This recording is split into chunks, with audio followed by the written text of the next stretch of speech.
नमस्कार, मी अंशु कशेड. तुम्ही पाहत आहात न्यूज डॉट्स. आत्ता वाजलेत 5:45 आणि आत्ता आपण मेन सिटी एरियामध्ये आहोत, म्हणजेच शनिवारवाड्याच्या परिसरामध्ये आहोत. आणि या वेळेस आपण बघू शकतो की बरंच ऑफिस सुटण्याचा हा टाइम असतो आणि आजूबाजूला गर्दी देखील वाढत चाललेली असते. परंतु गर्दीला प्रमोट करणारे बरेचशी कारणं असतात. तसंच जर या परिसराचं आपण कारण बघायला गेलो तर आता आपण ज्या परिसरामध्ये उभे आहोत, शनिवारचा हा बुरुज आहे. शनिवारच्या बरोबर बाजूला जिकडनं ये जा वाहन करत असतात. आपण इथं आत्ता देखील बघू शकत आहोत की वाहन आत्ता ये जा करत आहेत. परंतु ज्या प्रमाणामध्ये ज्या स्पीडमध्ये इथे जे ये जा होत आहे, तुम्ही बघू शकता. अजून एक गोष्ट दाखवण्याची म्हणजे इथे वर तुम्ही मागे बघू शकताय की नो पार्किंगचा इथे एक बोर्ड लावलेला आहे. 50 मीटर पर्यंत नो पार्किंग आहे इथं. आणि तरी देखील या बाजूला तुम्ही माझ्या पूर्ण पट्ट्यामध्ये मागे देखील बघू शकताय, शनिवार वाड्यामध्ये जे कोणी लोक आज जातात येतात, जे नागरिक येतात, आणि फक्त शनिवार वाड्यामध्येच नव्हे तर आजूबाजूच्या परिसरामध्ये देखील जे नागरिक येत असतात ते आपल्या गाड्या रस्त्यावरती लावून जातात. आणि त्या गोष्टीमुळे शनिवार वाडा हा जो परिसर आहे त्या वाड्याच्या परिसरामध्ये ट्रॅफिक जाम सातत्याने होत असतं. म्हणजे इथे नो पार्किंग बोर्ड लावून काही उपयोग नाहीये. आणि नो पार्किंग बोर्ड लावून सुद्धा लोकांची हिंमत होतीये की इथे गाडी लावाव्यात. म्हणजे इथे कुठे ना कुठेतरी प्रशासनाचा आपण इथे बघू शकतोय की पकड कमजोर पडते. का नो पार्किंग झोन मध्ये पार्किंग केलं जातं आणि त्यांच्यावरती का कारवाई होते. आणि ही एका दिवसाची गोष्ट नाहीये, सातत्याने होत असलेली गोष्ट आहे. आपण आता पूर्णपणे हा जो पट्टा आहे हा बघू शकतोय की इथे गाड्या लावल्या गेल्या. परमिशन कोणी दिली गाडी लावायला? पीएमसी ची परमिशन नाहीये. हे पार्किंग झोन आहे का? पार्किंग झोन नाहीये. तरी देखील 4 व्हीलर इथे हमखासपणे लावल्या जात आहेत. आणि दुसरी गोष्ट म्हणजे आतमध्ये जे पार्किंग आहे ते फ्री ऑफ कॉस्ट आहे, त्याचा पण काही प्रॉब्लेम नाहीये. पण तसं बघायला गेलं तर शनिवार वाडा हा ऐतिहासिक वास्तू आहे जी बघायला लांब लांबनं लोक येतात. आणि इथे प्रॉब्लेम एकच होत असतो की लांब लांबनं आल्यावरती आपण बघू शकतो की आता पण इथे बघा की कशा प्रकारात इथे गाड्या जातात की ज्या लांब लांबनं गाड्या येतात त्या आतमध्ये लावायला जागा नसते. आणि त्या गोष्टीमुळे काय होतं की लोक बाहेर गाडी लावतात.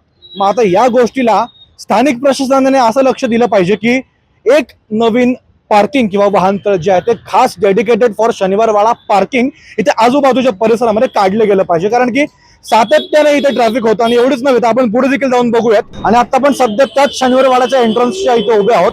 आता 5:45 वेळ झालेली आहे. सध्या आता तुम्ही आजूबाजूला देखील बघू शकता की गाड्या देखील आता बाहेर निघायला लागलेल्या आहेत. ही झाली आत्ताची वेळ. आता थोडीशी गर्दी देखील आता या बाजूला म्हणजे वाड्यामधली गर्दी आता हळूहळू कमी व्हायला लागेल. पण प्रॉमिनंटली म्हणजे जेव्हा सकाळपासून ते दुपारपर्यंत 4-4:30 पर्यंत 5 वाजेपर्यंत ही जी वेळ असते त्यावेळेस लांब लांबनं लोक या वाड्यामध्ये येतात वाडा बघण्यासाठी. गाड्या ह्याच मार्गावरनं आज जा ये बाहेर करतात. आणि त्यावेळेस आपण आजूबाजूची जी परिस्थिती या वाड्याच्या परिसरामध्ये चौकामध्ये झालेली असती तिथे वाहनांची गर्दी होते, ट्रॅफिक जाम केलं जातं त्या गोष्टीमुळे. आणि एवढंच नव्हे तर या गोष्टीची दखल आतापर्यंत का घेतली गेली नाही. फॉर एक्झाम्पल जर आपण या गोष्टीचं उदाहरण द्यायला गेलो, आतमध्ये 20 गाड्यांचं जर फॉर एक्झाम्पल पार्किंग असेल आणि गाड्या जर 30 असेल तर या 30 गाड्या वरच्या 10 गाड्यांची सोय कुठे केली जाणार. आणि मग अशा वेळेस असं होतं की आता आपण जिकडे बघितलं की गाड्या बाहेर लावल्या गेल्यात तशा प्रकारे अवैध प्रकारे म्हणजे जिथे पार्किंगची सोय अलॉटेडच नाहीये पीएमसी कडनं, रस्त्यावरती जिथे गाड्या ये जा करतात वाहतूक असते, वाहतूक कोंडी होण्यासाठी हे एक महत्वाचं कारण आपल्याला आता दिसून आलेलं आहे. जर इथे गाड्या व्यवस्थित आतमध्ये बसू शकत नसतील तर लोक बाजूला गाड्या लावतात. आणि एवढंच नव्हे तर पलीकडची बाजू पण जी कसबा पेठेची जी बाजू आहे जिथे कसबा गणपती मंदिर आहे त्या बाजूला देखील रस्त्यावरती गाड्या लावल्या जातात. आणि ह्याच्यावरती पीएमसी ऍक्शन घेत नाही पटपट. आणि फक्त इथे कधी कधी असं होतं की 2 व्हीलर उचलल्या जातात. 4 व्हीलरचं काय, 2 व्हीलर उचलल्या जातात. 4 व्हीलर लोक श्रीमंत असतात, श्रीमंतांवरती कारवाई होणार नाही का, असा देखील मोठा प्रश्न आपल्याला इथे उपस्थित होतो. आणि अजून एक महत्वाची गोष्ट म्हणजे जर इथे पार्किंगची सोय जर व्यवस्थितपणे नसेल तर आतापर्यंत शनिवार वाड्याच्या पार्किंगची सोय व्यवस्थितपणे का केली गेली नाही. बाजूला नदीपात्र पण आहे, आजूबाजूला जागा भरपूर आहेत. मग या गोष्टीसाठी किंवा शनिवार वाड्यासाठी स्पेसिफिक पार्किंगची सोय वाहनतळ आतापर्यंत का काढण्यात नाही आलं. हा पार्किंगचा विषय दिसायला साधा दिसतो पण नॉर्मली जर आपण बघायला गेलो तर वाहतुकीसाठी या परिसरामध्ये प्रचंड प्रमाणात हा त्रासाचा विषय झालेला आहे. आणि हा आजचा विषय नाहीये, हा वर्षानुवर्षांचा विषय आहे. आतमध्ये गाड्या लावायला जागा नसेल तर लोक गाडी रस्त्यावरती लावतात.